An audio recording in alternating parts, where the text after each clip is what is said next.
How to fix iPhone camera not working. For that, first of all, what you need to do is you have to do forced restart on your device. If you don't know how to do forced restart, then let me guide you.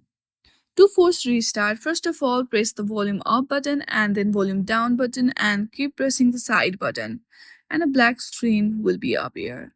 Then restart your device. Once you do that, check if camera is working or not. If it is not working, then go through your settings, tap on general.